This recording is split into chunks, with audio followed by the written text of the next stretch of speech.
And he writes, I live in a home that was built in 1984. I'm going to install vinyl siding on the house because the existing Western red cedar is becoming too much to maintain and keep looking good. The existing construction of the home is 2x6 framed walls with R19 batt insulation.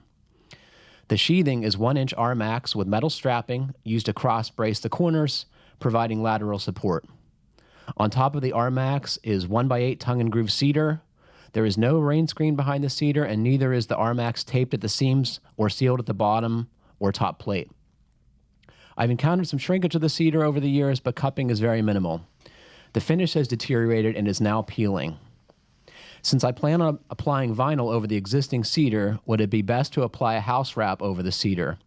Also, from an insulation standpoint, is the insulated vinyl worth the extra cost in this particular case? Your expertise would be greatly appreciated.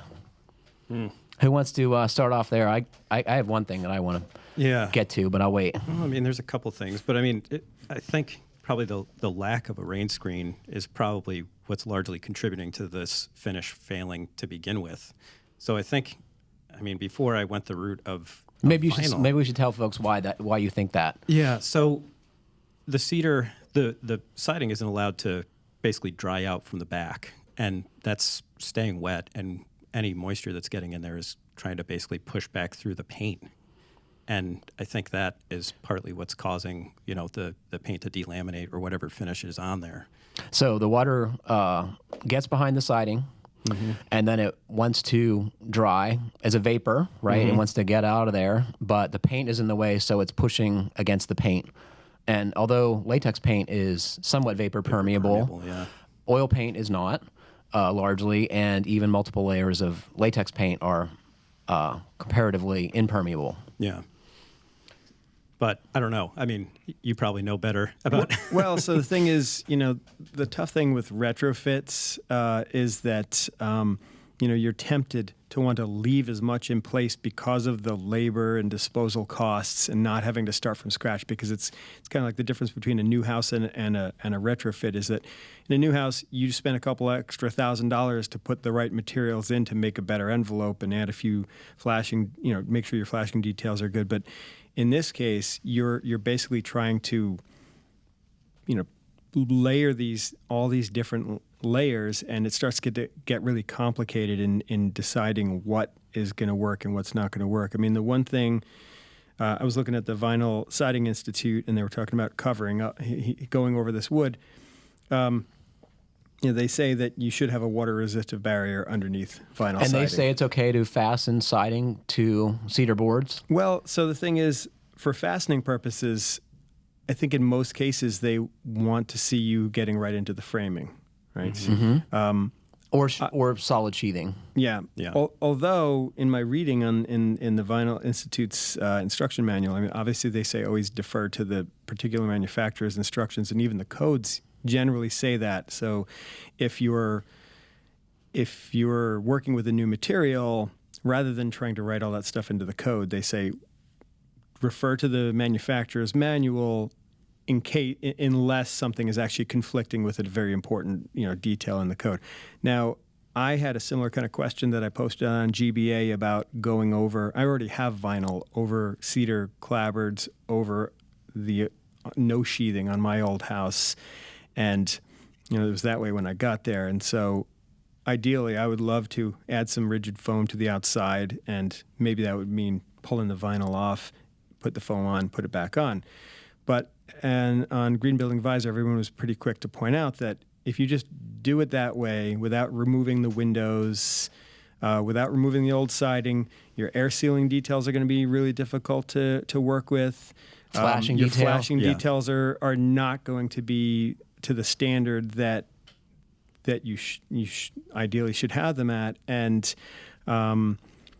that the more insulation and the more layers you add to an envelope, the more water sensitive you're also making that envelope, the less ability it's going to have to dry, especially if you're talking about putting vinyl siding on the outside.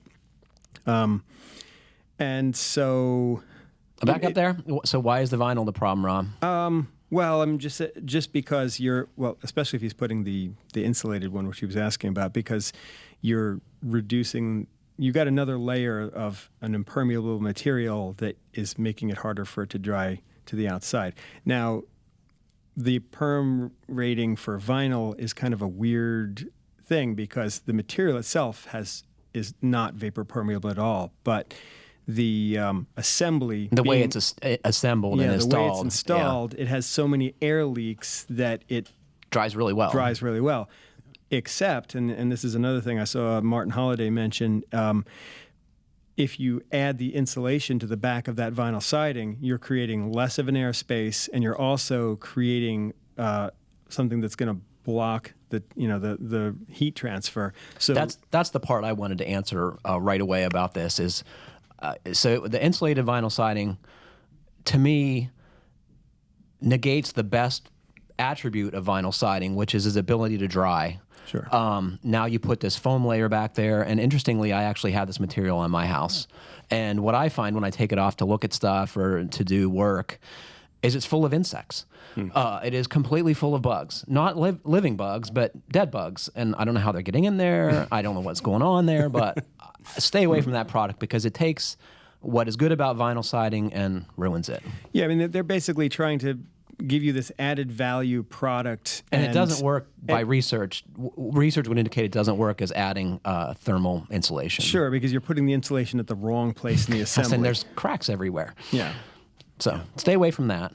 And I don't know what to say about, I mean, people put vinyl siding over wood siding all the time, every day.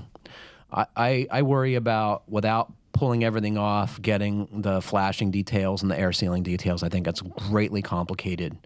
Foam sheathing, I got mixed feelings about. What do you guys think about foam sheathing?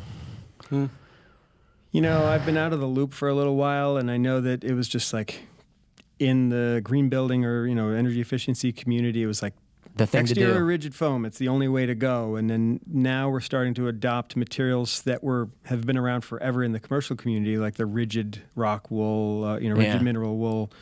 I'm not sure that I can really answer that question right now. Go ahead, Matt. I don't know. I mean, I don't have a problem with this assembly from that aspect. I mean, I think it's fine to have that strapping and then have the rigid foam. Mm-hmm. I would have liked to have seen an air gap between that and the siding. And the siding. What about taping the seams? Yeah, I mean, that should have been done. Yeah, because the problem is you're going to have water getting through those seams into the wall cavity. And so I think that's essentially no matter what you do, sir, Michael. Yeah. Tape the seams before you put vinyl siding over there if you can. Yeah, if you take that other the cedar siding, off. If you take the cedar off. But yeah, because that's essentially functioning as his WRB. Yep. But I mean, part of his question is, do you put a WRB over this and basically create a sandwich of plastic with? and I mean, it seems like you have to because you don't really have a WRB there right now. Yep. By the time you're done building out this, you're going to have to add to your trim, just so that you can get it proud of the vinyl so you're itself. either going to have to remove the windows, right, and reflash them and integrate them into the new drainage plane, or you're going to have to leave the windows in place and either pad out the casing for the additional wall thickness or add extension jambs or something on the outside with the windows there. And one of the things I saw in the stucco story I was just covering on Monday is that when the stucco is redone, oftentimes they leave the windows in place to save money. And oftentimes they have problems later on the road because they were either never done right at the first place or they had difficulty integrating a new WRB with the existing window flashings. So it's a hard thing to get right. I think somebody who is really conscientious potentially could, but it's hard. Yeah. Yeah, I mean, in a perfect world, you're finding a way to flash into the window openings, and that doesn't happen with the windows in place. And, I'd posed that question I said about doing that similar kind of job to my house, and because I've got clapboards with no sheathing underneath them, they were saying, oh, well, you're not going to get, your air barrier, and even just mounting everything would be difficult. But with flat cedar boards, I'm thinking maybe it's not such a bad substrate. It's acting like board sheathing, basically. Right. Yeah. I don't have a problem with that as long as it's intact. I mean, I can't really tell from the question whether the stuff is like reasonably sound. It sounds like it is. It sounds like just it's the just paint the is finish peeling. is coming off. Yeah, he has minimal cupping and everything else. So I assume that could probably hold a nail, but I mean, still, to be safe, try to get it through framing when you can. Yeah, and you wonder then if you're not pulling this in the old board siding off, and you want to try to do some air sealing, can you think of, is there a reasonable way to try to attack that? I mean, by going around the perimeter of the walls, or tape.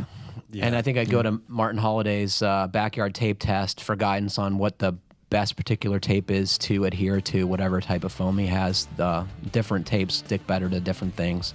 Yes, I know that foam is one of the harder things to get tape to stick to. Guess what the stucco inspector has on his house? Vinyl Vinyl siding. Of course.